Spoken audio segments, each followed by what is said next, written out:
자, 먼저 그거 보기 전에 간단하게 지금 현재까지 우리가 펼쳐볼 수 있는 문제점이 무엇인가 그 점을 한번 시장에 대한 견지를 한번 보도록 하죠. 여러분들의 견해는 어떠십니까? 여러분들이 생각하기에 지금 시장의 어떤 걸림돌, 허들, 장애물 이런 것들이 뭐가 있는지 한번 이 채팅창에 써주시면 감사하겠습니다. 제가 잠깐 기다릴게요. 뭐라고 쓰시는지 보겠습니다. 예, 정답들을 막 말씀하시네. 오늘 CPI 발표가 있었어요. 이것도 문제가 될 수 있습니다. 인플레이션, 페드 레이트, 그리고 풀백이라고 말할 수 있습니다. 오늘 발표됐습니다. CPI가 오늘 발표됐는데 이 점을 한번 보도록 하겠습니다. 제가 오늘 통계를 이제 보면요.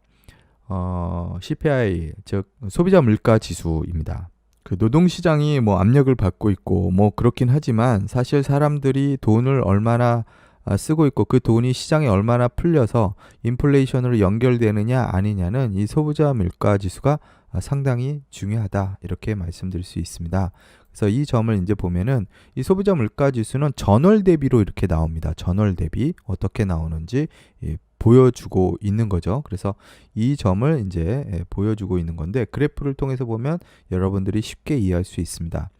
이거는 이제 CPI인데 두 번째 CPI예요. 즉 CPI-U라고 해서 urban 도시 소비자들과 관련된 그거를 이제 보여주는 건데 12월간의 통계를 이제 보여주려고 이렇게 만든 겁니다. 그래서 2019년부터 이제 쭉 보면은 갑자기 언제 훅 내려가요? 소비자 물가 지수가 0.4에서 0.8 기록 마이너스 0.4, 0.8이 3월과 4월 그리고 5월 달에도 마이너스를 기록합니다. 이건 대단한 거죠. 보통 뭐 0.2, 0.1 이렇게 올라가거든요. 보통의 경우에는 전월 대비로 움직이니까 전월 대비로 계속 0.1씩만 움직여도 12개월이면 1.2니까 엄청난 거잖아요. 사실. 그죠? 그런데 3월, 4월, 5월 마이너스를 기록합니다. 전월 대비 마이너스 0.4, 마이너스 0.8, 그리고 마이너스 0.1. 그러다가 이제 스티뮬러스가 4월, 5월에 확 뿌려지죠. 자, 이것을 기점으로 해서 갑자기 이제 전월 대비로 하니까 0.6이 올라갔어요. 전월 대비로 보니까. 그 다음에 또 0.6, 0.4, 0.2 그래서 떨어지고 있었습니다. 그래서 계속 떨어지는구나. 그리고 10월에는 0.0까지 떨어졌습니다. 그리고 11월에 0.2로 다시 올라가죠. 전월 대비로 보는 겁니다. 자, 그런데 갑자기 12월에 0.4가 된 거죠.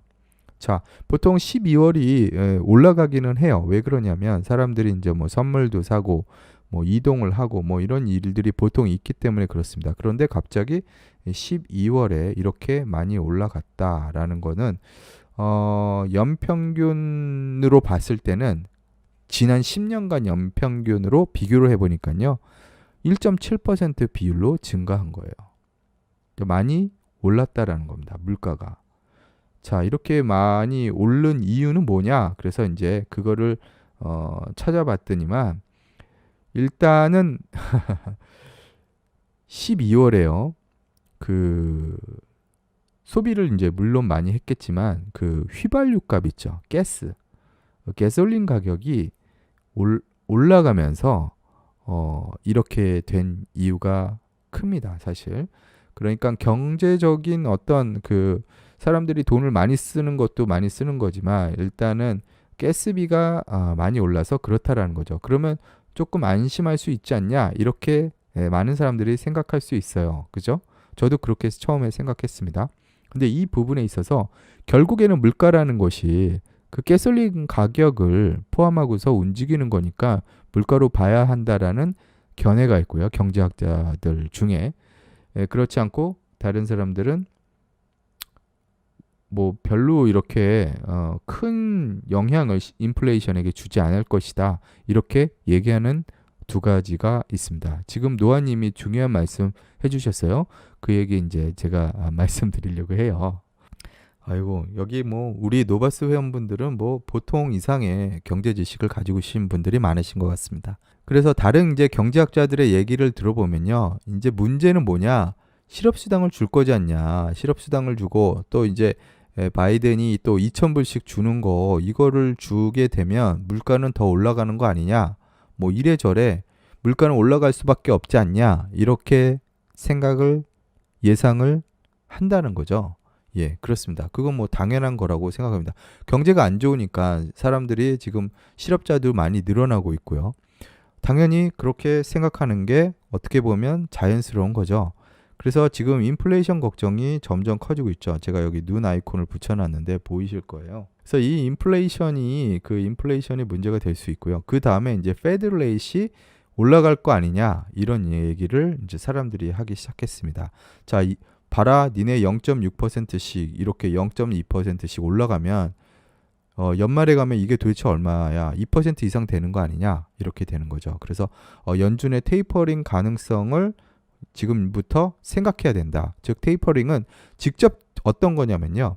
직접적으로 이율에 관해서 올리는 게 아니에요. 직접적으로 올리는 게 아니에요. 지금 어떤 식으로?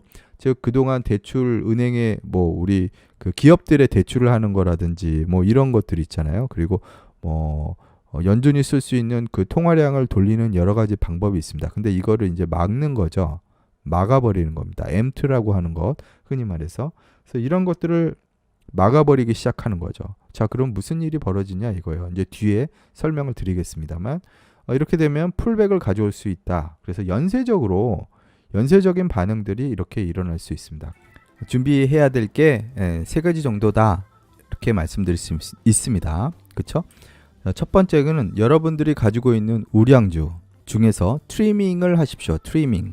트리밍을 하셔서 어느 정도 익절을 하시는 게 좋겠다. 그리고 지금까지 온 것 중에서 별 볼 일 없는 애들을 과감하게 정리를 하셔라. 이렇게 말씀드리겠습니다. 그래서 여러분들이 어느 정도 이렇게 쌓아서 놓는 게 좋죠. 그렇죠? 그렇게 하는 게 필요하다. 그래서 종목수를 좀 줄이시는 게 좋고요. 단단한 아이들로 종목수를 줄이시고 앞으로 이 어려움을 겪고 나서도 계속 상승할 여지가 있는 아이들로 종목을 마련해 놓는 거예요. 줄이는 겁니다. 줄이시고 그 다음에 해야 될 게 빅스 지수를 여러분들이 이제는 추종하셔야 돼요. 즉 인버스를 이제 예상하고 이런 빅스 지수를 와치리스트에 넣는 거가 중요한데요. 그것뿐만이 아니라 지금부터 이와 관련된 인버스 관련된 종목들, ETF 이런 것들이 있죠. 어떤 것들이 있나요? 여기 채팅창에 한번 쭉 써보십시오. 여러분들이 알고 있는 것들. 예, 케일럽님 한번 써주세요. 그런 인버스들을요, 조금씩 보험 사놓듯이 낮은 가격일 때 사놓는 거예요. 예, 그래서 준비를 좀 해놓으셔야 된다라는 겁니다. 그리고 이것이 있는 거하고 없는 거하고는요 완전히 달라요. 그냥 와치 리스트에 뭐 빅스나 유빅스 같은 거 이렇게 넣어놓고 있는 거하고 자기가 포트폴리오에 한 주든 두 주든 뭐 10주든 100주든 넣어놓는 거하고는 여러분들이 그걸 트래킹하는 게 수준이 완전히 달라진다라는 거예요. 무슨 말씀인지 아시겠습니까? 지난번에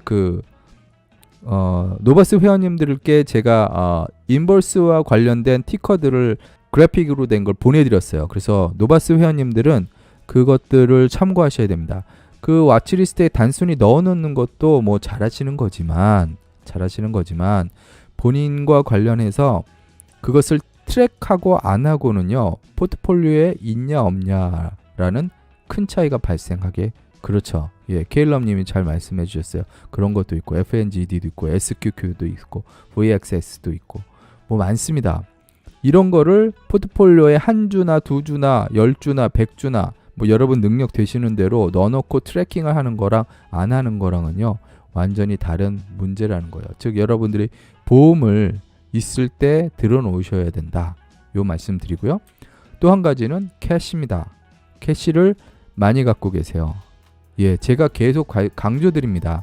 이건 세뇌 교육이에요. 어제도 말씀드렸습니다만 캐시를 확보해 놓으셔야 됩니다. 확보해 놓으셔야 돼요. 자, 이 세 가지 단계를 여러분들이 하셔야 됩니다. 이 세 가지 단계를 안 하시면 앞으로 크게 후회하실 거예요.